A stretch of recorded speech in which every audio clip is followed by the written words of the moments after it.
What's going on, y'all? Welcome to episode 40 of the Fight Night Forecast, where we highlight, recap, and cover all things boxing. Happy Thursday to y'all that celebrate Thursdays out here.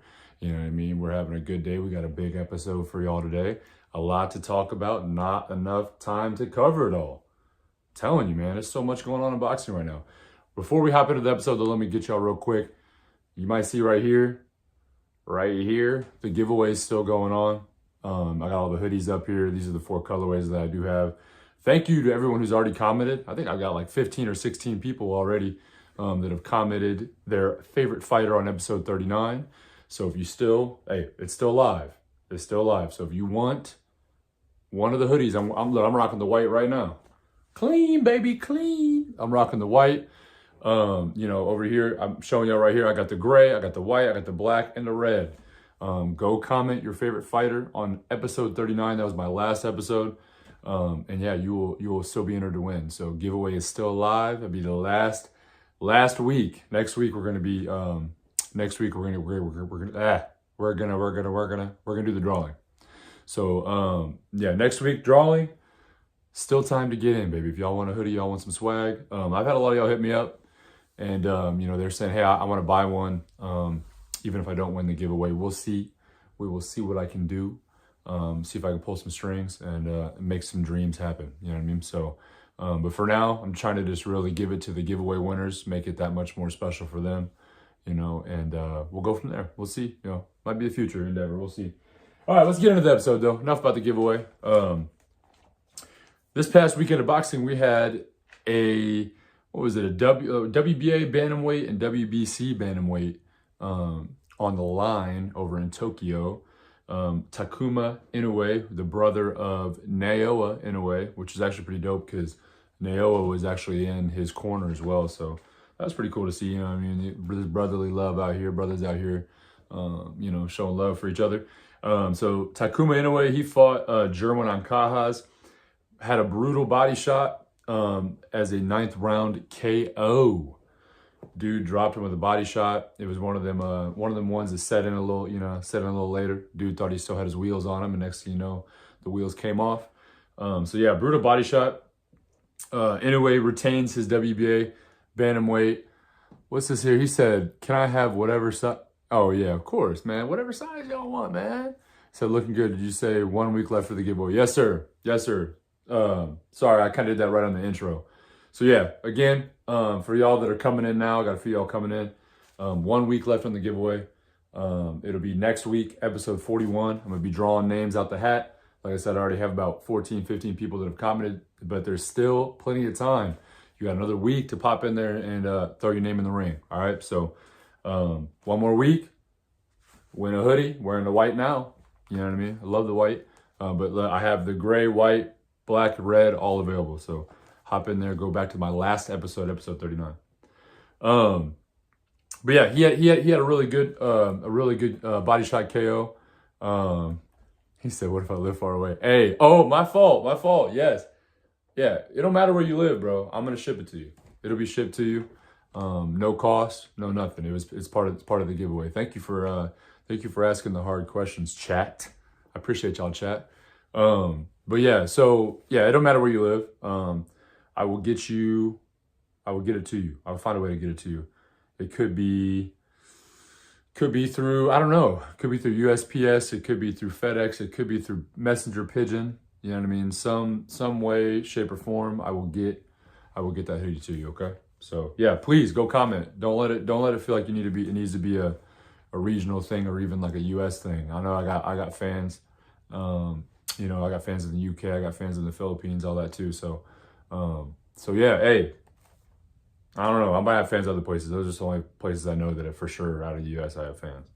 But yeah, so it doesn't matter where you're at. I will get it to you, okay? So, all right. So on that same card though in Tokyo, we had Junto Nakatani, who he had like KO of the year last year against one of the Maloney brothers. I can't remember exactly. It was either Andrew or whoever it was, but yeah, so he had KO of the year last year, and he done did it again, bro. Came through and had a savage knockout, and he actually won the WBC bantamweight title. So what was it? WBA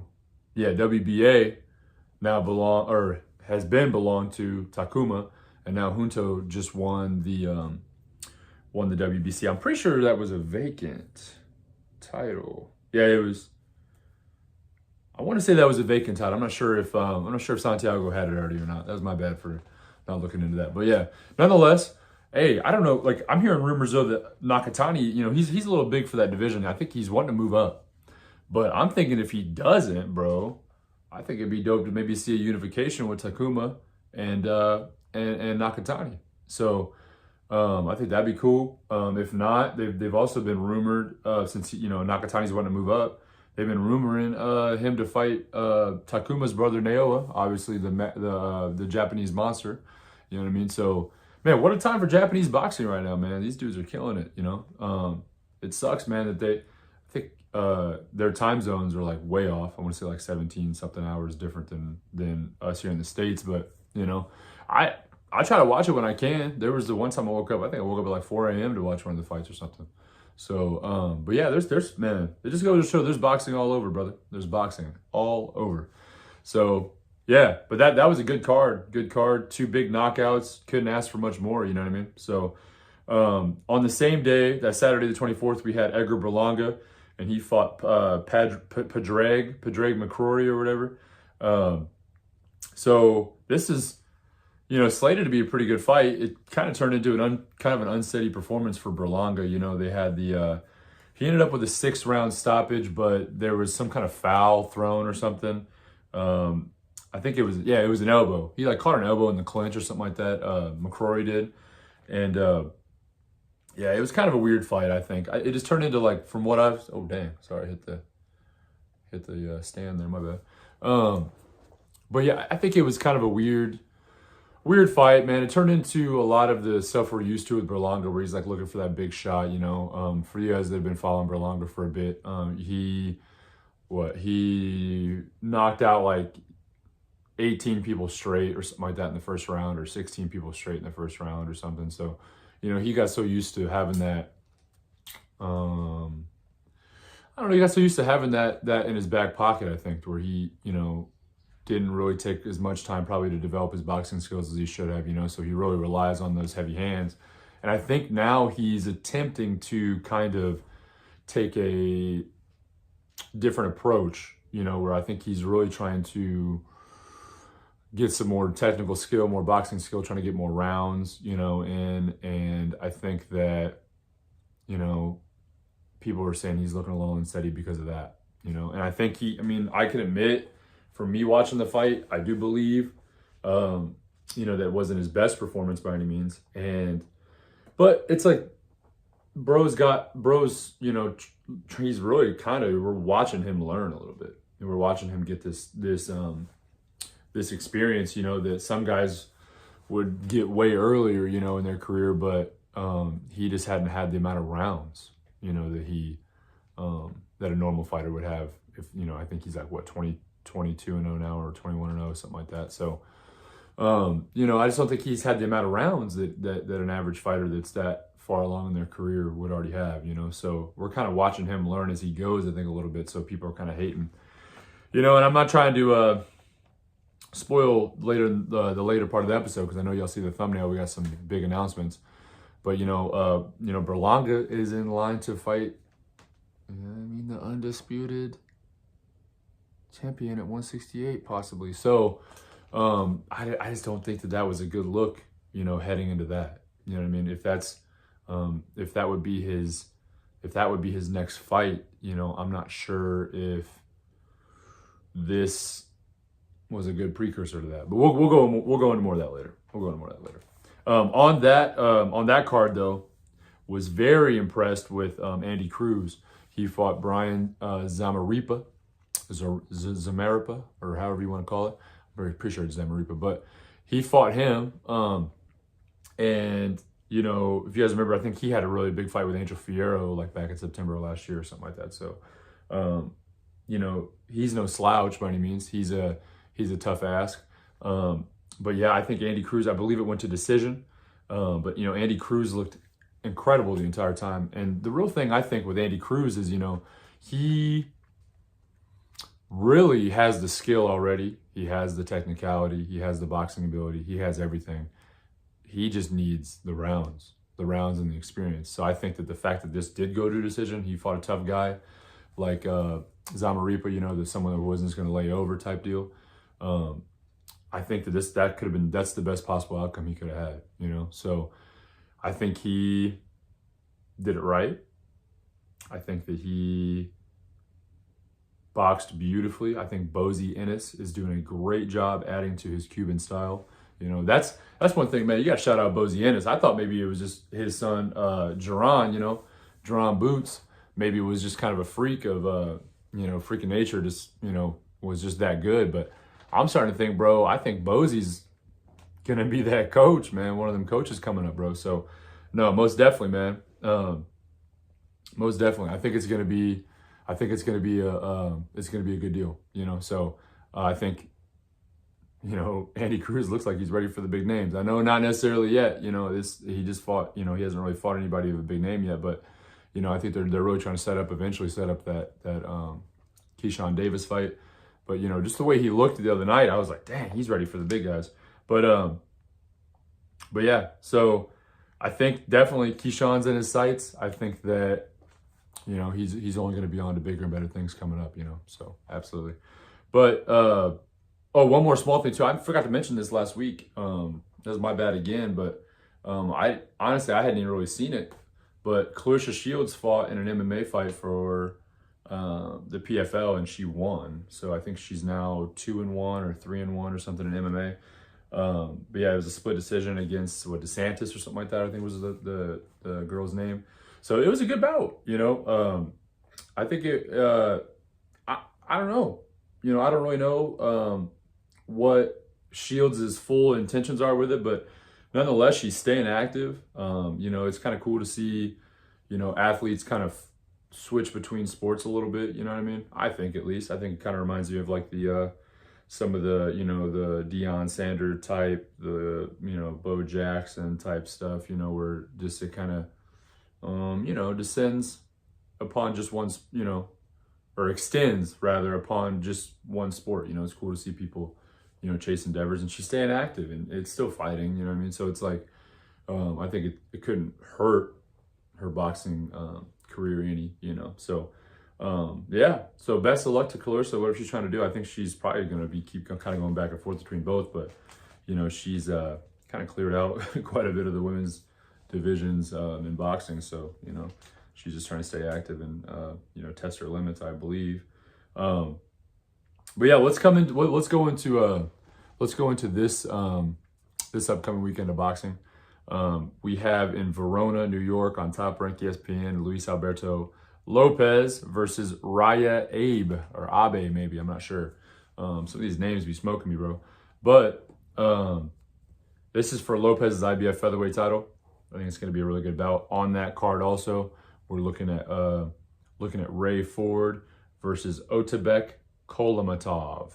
And this is for the vacant WBA featherweight title. So, y'all know Ray Ford. I've talked about Ray Ford in the past. I think last year he was on my list of top prospects. And look, bro's, what I tell y'all, man, now bro's fighting for a world title. So, hyped on that, man. Just the fight, I'm out here forecasting the future, baby. So, yeah, make sure you tune in, man. I got it out here, baby. You feel me? But yeah, so that's going to be a good little card. Other notable names on that card, we're looking at Nico Ali Walsh, the grandson of Muhammad Ali, Troy Isley, Box Boy Troy, Floyd Diaz is going to be on that too. Yeah, so it's got some good names on that card there for sure. And that's going to be March 2nd. And then also March 2nd, we're looking at Jake Paul. Jake Paul is coming back. He's fighting Ryan Borland. He's actually the co-main on that though. The main event is Amanda Serrano versus Nina Meinke for Serrano's IBF, WBO, IBA featherweight titles. So it's going to be in San Juan, Puerto Rico. So I believe this is going to be a home fight for her, and I guess technically a home fight for Jake Paul too, because he'd be living there now. But yeah, so excited about that. So the Ryan Borland fight's going to be 8 rounds with Jake Paul at cruiser. So should be a good little bout, you know. Then we got something I'm excited about, and there's a kid, Javon Walton. You know, people might know him as the he played the kid off of Euphoria. I think it's like Ashtray or something like that. But you know, he's been quite a few acting acting roles and stuff in some pretty big gigs. But he's been a amateur boxer for a grip. You know, he's fought in national tournaments, all that kind of stuff. And he's I'm glad to see that he's still wanting to pursue that even after making a bunch of money off of off of acting and all that, and sponsorships and all that kind of stuff. So yeah, I think it's dope. I'm excited for it. Big fan of them, big fan of his dad too. Big fan of Onward Athletics. My gym actually works with a bunch of the guys that are sponsored by Onward Athletics. And I think that I want to say my boxing gym, I think they know DJ low key. So shout out DJ, shout out Javon. Hopefully you guys, have a great debut. And hey, you know what I mean? If y'all are trying to sponsor a podcast or something, you know what I mean? Give your boy a shout. You know, I got y'all, man. So big shout out to Onward Athletics. So let's keep rolling though. Let's keep rolling. On that we have a title fight too. Jonathan Gonzalez versus Rene Santiago. That is for Gonzalez's WBO junior flyweight championship. So that's going to be a pretty decent little card that they've put together there on March 2nd. So let's get into, let's wrap it up. We'll wrap this up pretty quick. We're going to get into these announcements. Actually, this might not even be that quick because there's a lot in the announcement section, just because announcements have been going crazy lately. All right, so let's start with the easiest one first. Terrence Crawford is now reportedly a promotional free agent. So he pretty much can sign with whoever, whenever, whatever, any amount of fight deals that he wants. So yeah, I want to say though he was temporarily with PBC to get that to get the fight with what's his name, Errol Spence done. But yeah, I don't think right now he says he's not signed to anybody, and he's looking for his next big fight. So I'm really curious to see who we see him against. I think this is what I think. I think we're going to see him at 154 against someone there.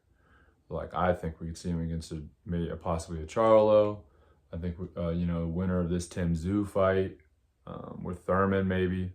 One of those. I think we're going to see him there because Canelo has already kind of ruled him out at 68. I think he just, or we could see him against, I don't know. I don't see this happening because I think there might be just a little too much of a threat there. But, I think that we could see him against Jaron Ennis, So that's what I want to see is him and Boots Ennis. Possibility for him to come 2-time. I don't know. I think it would be a better bout than people are trying to say it is too. So but yeah, so we'll see where that goes. We'll go with the second one now. We got Gervonta Davis is now confirmed to fight Frank Martin. Now they don't have a date set up yet.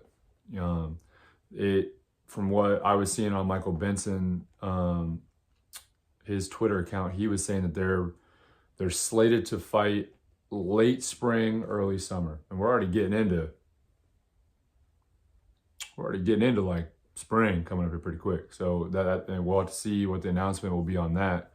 I'm not sure. I'm thinking if I had to say, they would probably I would say either. Let's see, we're getting into March now, so 8 weeks. 8 weeks will put us to about May. That's what I'm thinking, man. We got to get this Canelo announcement pretty soon too. 8 weeks, 8-week camp. That'll put us into, unless maybe they'll go a little less. I'd be surprised if they do a little less than 8 weeks. But we're looking at the end of April probably right now. I could see it happening at the end of April, or they're saying early summer. I don't think they would do it in or around the Canelo fight. So maybe we're looking at a maybe looking at a late May date, early June date, you know, something like that. So, but be on the lookout. As soon as I find out the exact date, you know, I mean, I'll be on here screaming about it, you know. So, we'll keep you updated on that for sure. So, but it has been signed. It's a done deal. It's gonna happen late spring, early summer, somewhere around that time. So again, I'll let you all know. So now let's get into the Canelo situation. Now, I got some receipts. I got some receipts for y'all. Let's see here. Let's start with this. This is what came out first. All right. Here we go. Hopefully y'all can see that. I'll zoom in a little bit, make it bigger for everybody. All right, so this is kind of what came out first here. David Benavidez is set to move up to light heavyweight for his next fight and will face Alexander Vostok in June for the WBC interim belt and WBC mandatory position for Dmitry Bivol versus Artur Beterbiev winner. WBC president, this is in the way, Mauricio Suleiman has announced.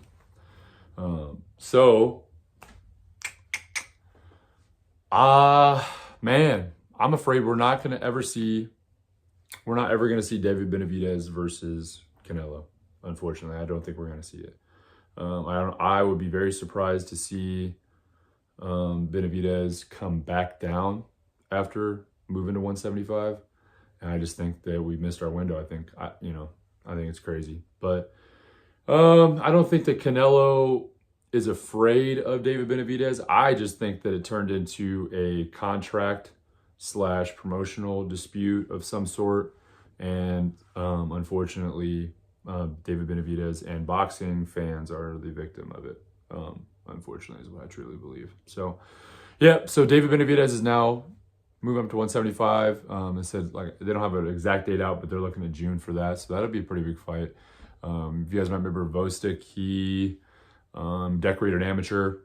And I think I want to say that he was the guy that fought Adonis Stevenson, that actually caused him to go into the coma and have his issues, and ultimately made Adonis Stevenson retire. So, we hate to, see stuff like that and talk about stuff like that, but I think that actually made Vostok temporarily retire also. But I guess he's, coming back at it. I want to say he's in his mid-late 30s, mid-30s, maybe something like that. So, maybe this is kind of his last run at 175, trying to get something going with a title shot, title eliminator, possibly with the ability to fight. Obviously David Benavidez is a big fight, a big payday. But then I think that he's trying to probably go for this last little run at Beterbiev or Bivol, whoever wins, is what I'd imagine. So yeah. So got that announced. So this kind of came out first, and I'm like, well, him and Canelo, that's a wrap now. And then shortly after this came out, Michael Benson again. Hey, shout out Michael Benson. Thank you for helping your boy out. So it says now that Canelo Alvarez's next two fights now look unlikely to be with Al Haymon's PBC, and instead reported to be eyeing a return to Eddie Hearn's matchroom to fight Edgar Berlanga and Jaime Mungia on DAZN this year. And now, if you look at that, it doesn't say or. It says and. It says and. So I think that he's gonna. That's Canelo's year right there. I think we're gonna see him fight Eddie Hearn, or not fight Eddie Hearn.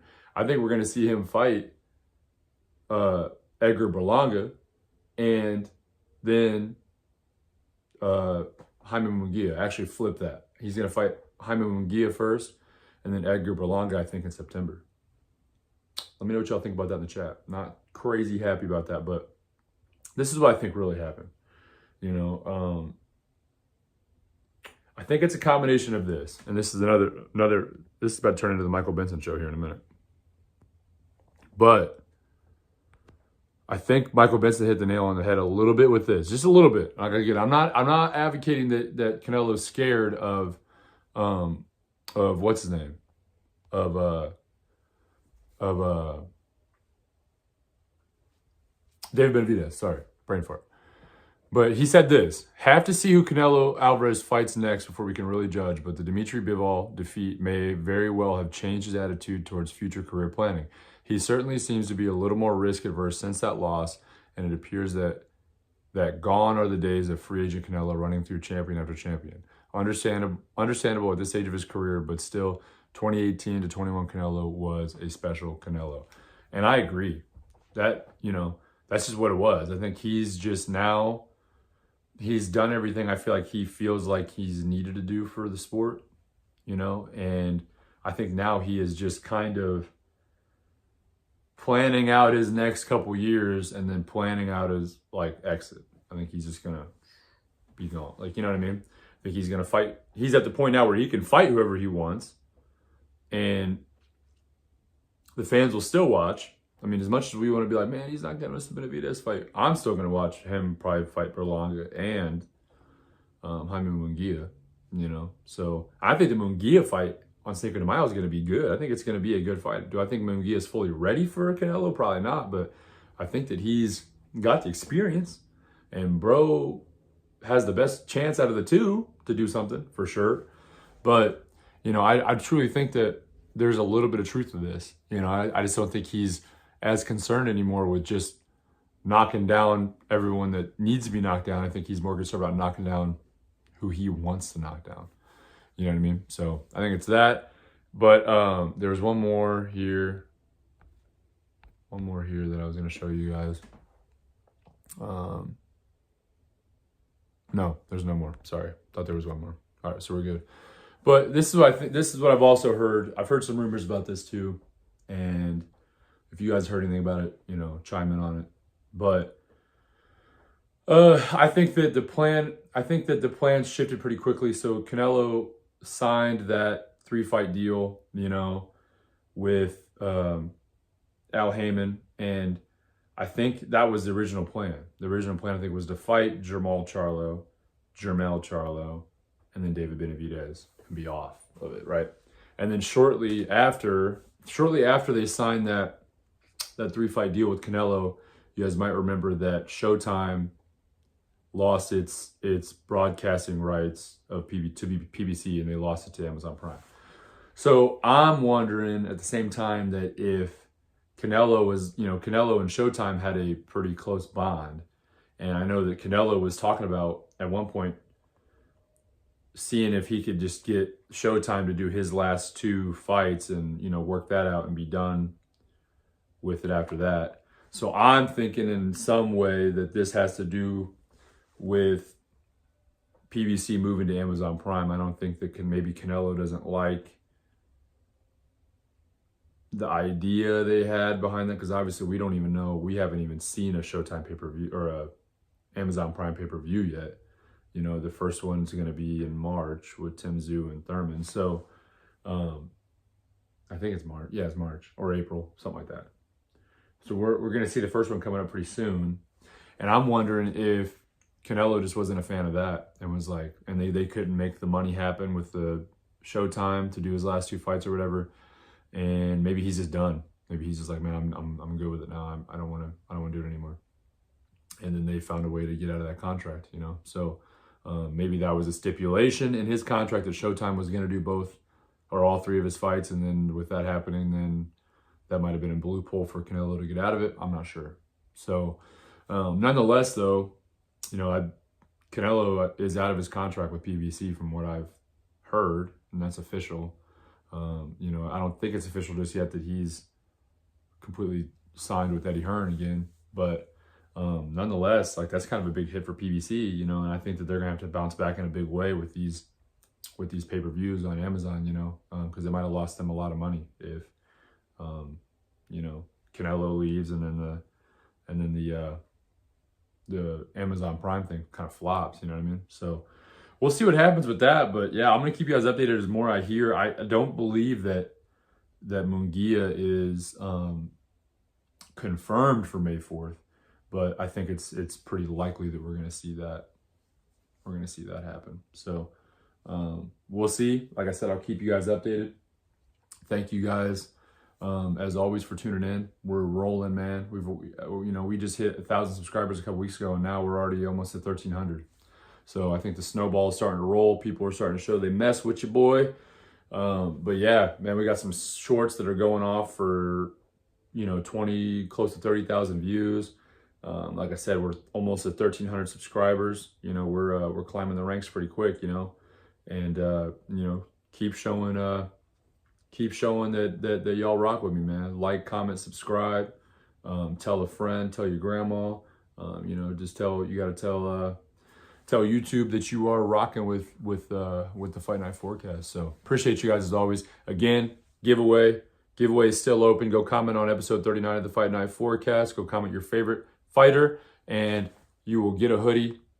I'll ship it to you anywhere. It doesn't matter. It's all free. I'm picking 4 people next week on episode 41. Thank you guys for tuning in as always. I will see y'all in the next one. Peace.